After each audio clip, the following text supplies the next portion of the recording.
Imagine a tiny ad, Sweeney in denim, suddenly becoming the thing everyone's arguing about. A line meant to be playful turned into a spark that ignited social feeds, headlines, celebrity songs, and even investor chatter. What we're about to do is unpack the full arc, the creative choices, the online frenzy, the family reaction, the political interventions, the brand strategy, and the cultural questions that keep this story alive. Stick with me, because the end of this isn't about jeans. It's about how we all read the world now. A tiny creative choice demanded attention. The ad itself is short and deliberately stylized. Sydney sits in a mock interview or casting room setup, speaks about how genes are passed down, and then subverts the expectation with, "My jeans are blue." The line is a homophone, jeans and jeans, and that ambiguity is intentional. The brand signaled that they wanted something provocative, a piece of copy that would nudge people rather than simply sell denim. Detail matters here. The visual styling, her appearance, and the cadence of the delivery all combined to create a tone that some viewers found playful and others found uncanny. The word jeans sits oddly in product copy, it carries the formal weight of biology and heredity. When you mix that lexicon with questions of beauty and inheritance, you invite readings that go far beyond style tips. So what was the brand trying to do? The company framed the spot as a narrative about confidence, a way to say great jeans flatter anyone. But marketing moves are rarely interpreted in isolation, they land inside a culture already primed to debate representation, identity, and who gets to embody mainstream ideals. In that cultural context, even a joke can be combustible. To understand the reaction, consider how modern advertising functions. It doesn't just sell clothing, it sells identity narratives. An ad is often shorthand for who the brand imagines its customer to be and who it wants the customer to become. When those narratives tap into fraught cultural vocabularies, like heredity or national identity, they can activate long memories and current grievances. Consumers no longer respond solely to product quality, they respond to signals embedded in imagery and language. A line that riffs on jeans instead of jeans is a small signal, but once decoded by thousands of people spread across global platforms, it becomes a public text for interpretation.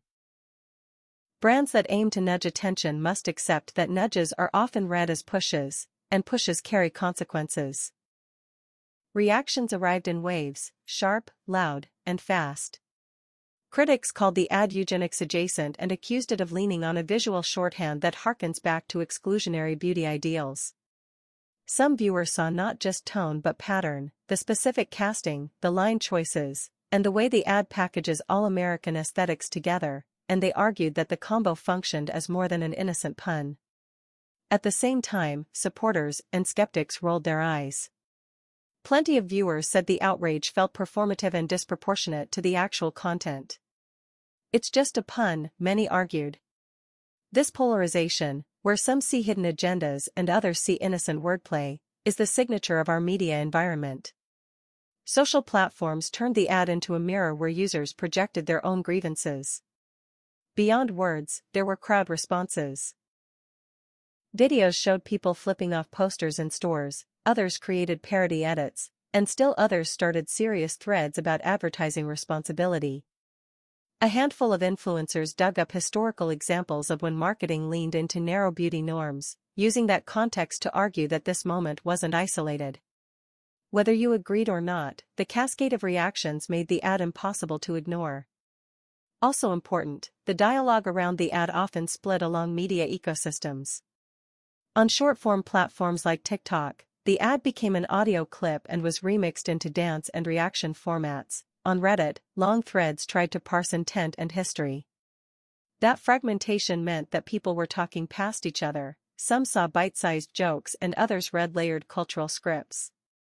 In short, platform differences shaped the debate just as much as the ad itself. The backlash revealed how quickly good faith interpretation can fracture into conspiracy. In comment threads and private messages, people began to trade articles, screen recordings, and speculative reads. In some corners, the ad was stitched into longer narratives about media normalization of certain beauty ideals. In others, it became evidence of how online mobs create outsized narratives from small provocations. Skeptical viewers asked for context: who wrote the copy, who greenlit the casting, and what testing did the campaign undergo before mass rollout? Those factual questions often get drowned out in the noise, but they are important. The inability to pause and check primary sources is one reason why speculation becomes the dominant currency on platforms built for speed rather than depth. Real life interrupted the performative outrage. Trent Sweeney, Sydney's brother and a staff sergeant in the U.S. Air Force, posted a photo on Instagram as he accepted his promotion certificate and captioned it, "It's them good genes." That caption did a lot of work, a family-level joke that refused to escalate the drama. From the update you provided, Trent posted on his Instagram stories a photo of his official certification as he was promoted to staff sergeant and jokingly wrote, "It's them good genes." He also posted a photo in uniform as he received his certificate and wrote, "I'm excited for this next step in my career and thank everyone that's been a part of it so far." Sydney, who is 27, liked the picture.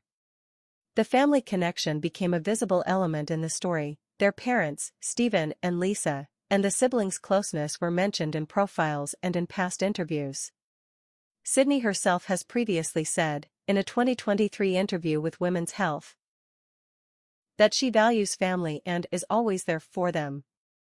That family anchor reframed the controversy for some viewers as a private matter mistakenly elevated to a national debate. Why this matters: in a media moment dominated by takes and hot takes, a private family moment can change the tone. Trent's post reminded viewers that real people are behind branding choices and celebrity images. It also showed a deliberate choice by the family to meet the noise with levity rather than a defensive statement.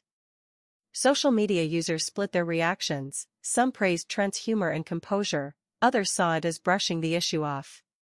But either way, his post became a key line in the story, showing that not all responses had to be performative. Trent's Instagram response also points to a communication strategy that many families and public figures use: humanize and deflect. Instead of issuing a formal rebuttal or a legal challenge, the family opted for humor and a focus on real-life milestones. The caption served as both an inside joke and a public reframe, compelling because it was familiar and grounded. In moments of viral heat, private warmth can function as a tactical appeal to normalcy. It says, "We are people, not props." That rhetorical move doesn't resolve concerns, but it complicates the story and sometimes softens public ire.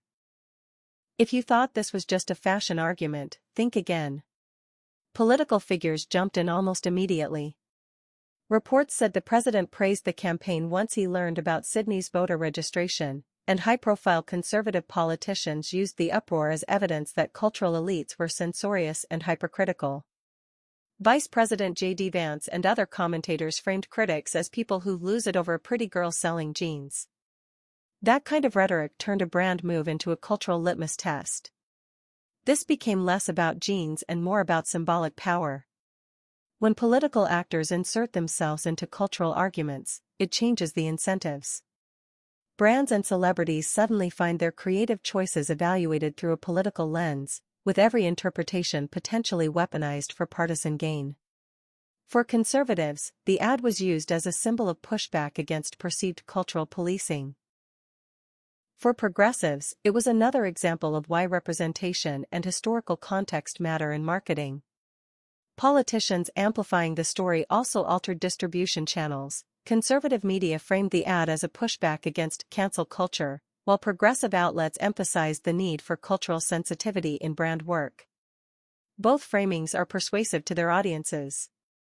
When a brand becomes a partisan symbol, marketing teams and corporate communicators must decide whether to engage, to ignore, or to pivot, and whatever they choose will be interpreted as a political signal regardless of intent.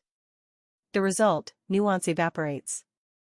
Positions harden, sound bites dominate, and the original creative decision becomes a proxy for much bigger debates about who belongs in the cultural center. Once politics were in the frame, the mathematical equations of media and commerce began to change. American Eagle's public response was short and decisive. They framed the campaign as being about the genes and about narrative. Essentially, they insisted the creative was about self-expression and fit, not ideology. That posture is important to understand. In modern marketing, there is a high-risk, high-reward playbook: say something that will get noticed, accept the fallout, and let attention do the heavy lifting. It's not always reckless.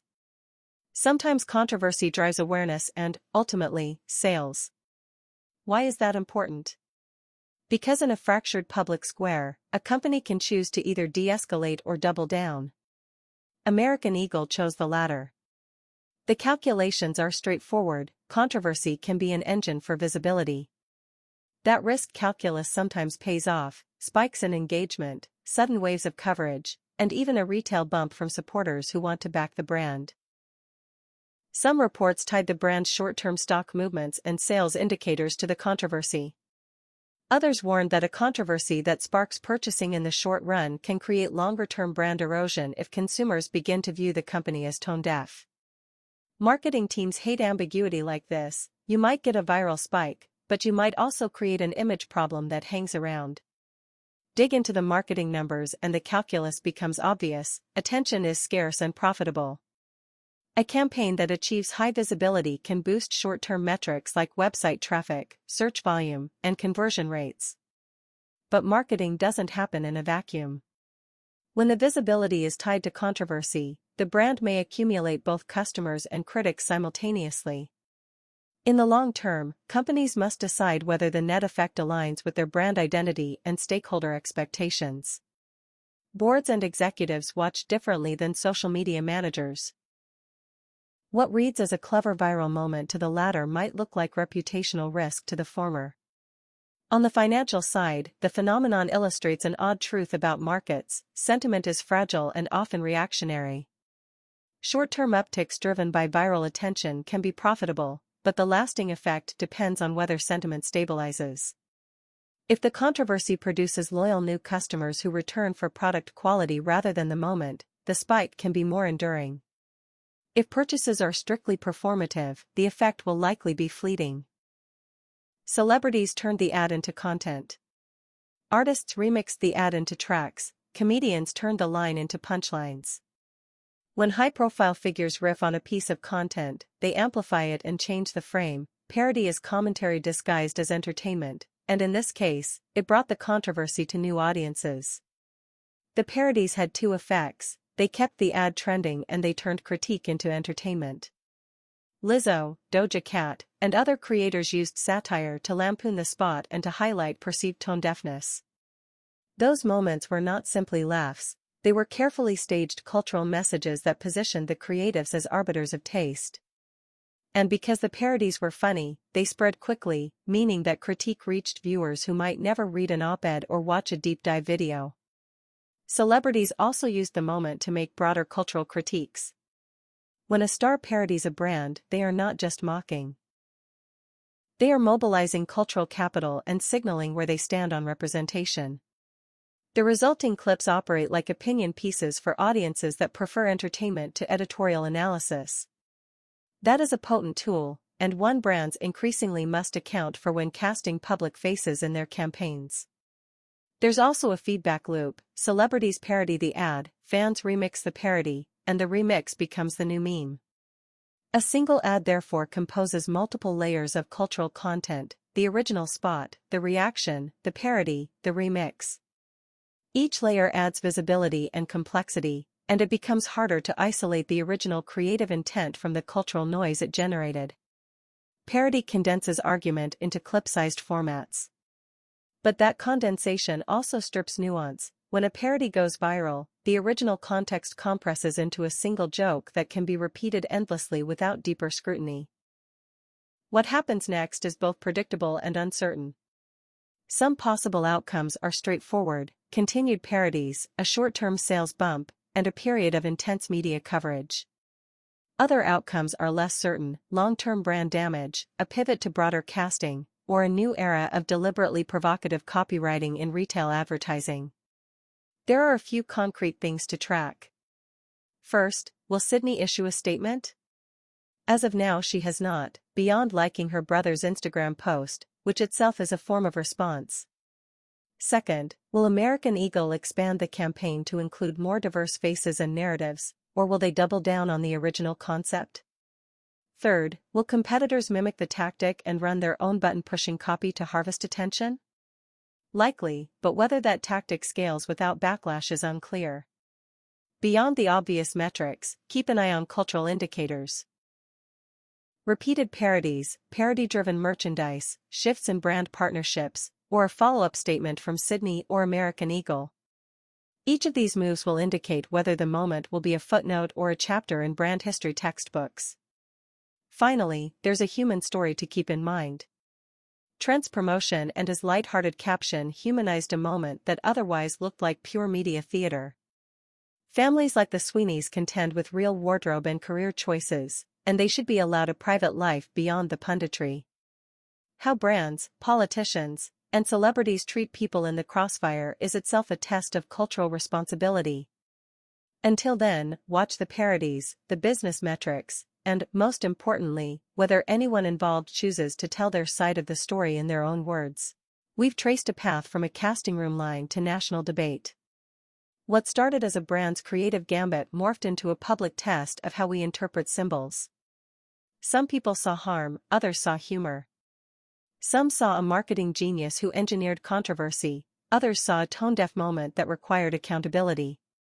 The reality is messy, likely a mix of both. What this episode teaches us is not that every brand must avoid risk. Rather, it teaches that risk has a price and context matters. If a brand seeks provocation, it must be prepared for the full set of outcomes, including political co-option, celebrity parody, and investor reactions. If a brand seeks to avoid misreading, it must invest in deeper testing and context checking. For viewers, the episode invites a short exercise in patience. Verify the facts, consider motives, and remember that people are more than their internet headlines. One last angle to consider: the role of silence. Sydney's decision to remain mostly silent, beyond the subtle like of a family post, is itself a strategic choice. Silence can preserve privacy, it can avoid fueling the fire, and it can let a conversation cool. But silence can also be interpreted as avoidance. What you make of quiet signals often says as much about you as it does about the person staying quiet. Final call: what do you take away from this? Is this clever marketing, irresponsible messaging, or an internet event that tells us something about how we live now? Drop your thoughts in the comments and explain why.